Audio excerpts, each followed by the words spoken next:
किसी जंगल में एक बाघ रहता था। उसे हमेशा अपनी ताकत बढ़ाने की लालच रहती थी। एक बार उसने बाघ मानव के बारे में सुना। वो जंगल का देवता था। वो बाघ मानव की तपस्या करने बैठ गया। काफी दिन गुजर गए और एक दिन बाघ मानव उसके सामने प्रकट हो गया। उसने कहा, मैं तुमसे प्रसन्न हुआ। बताओ पुत्र, तुम्हें क्या चाहिए? उसने कहा, महाराज, मुझे बिजली की शक्तियाँ चाहिए। बाघ मानव ने कहा, ठीक है, मैं तुम्हें ये शक्ति देता हूँ।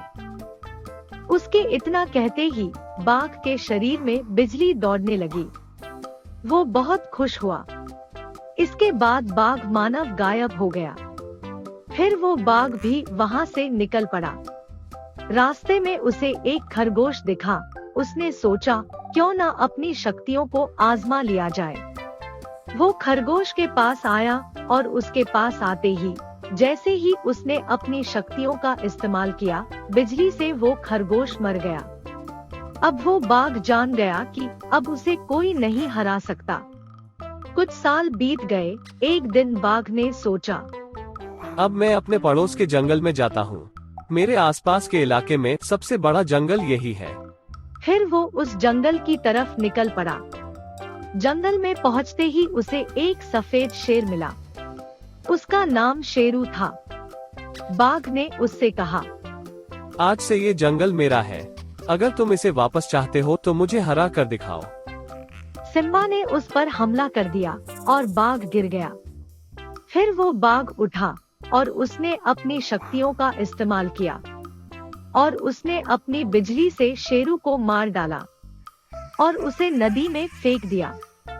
फिर उसके बाद वो बाघ जंगल का राजा बन गया।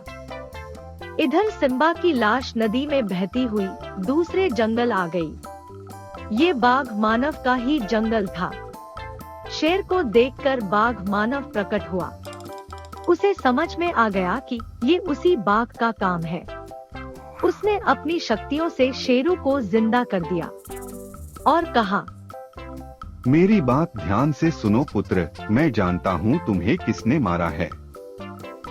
मैंने तुम्हारा पुनर्जन्म इसलिए किया है जिससे तुम उस बाघ को मार सको।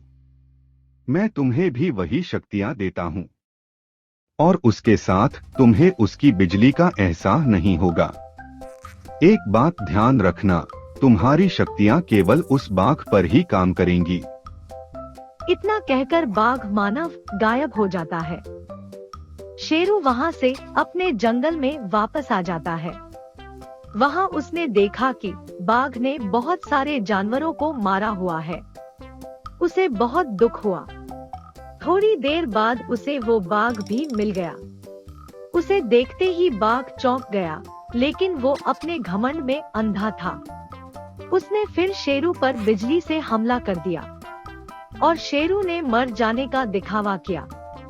बाघ बहुत खुश होता है, लेकिन तभी शेरू खड़ा हो जाता है और अब वो अपनी शक्तियाँ दिखाता है। उसने अपनी बिजली से बाघ पर हमला कर दिया और उसने बाघ को मार गिराया। इस तरह जंगल के जानवरों को बाघ के कहर से आजादी मिली।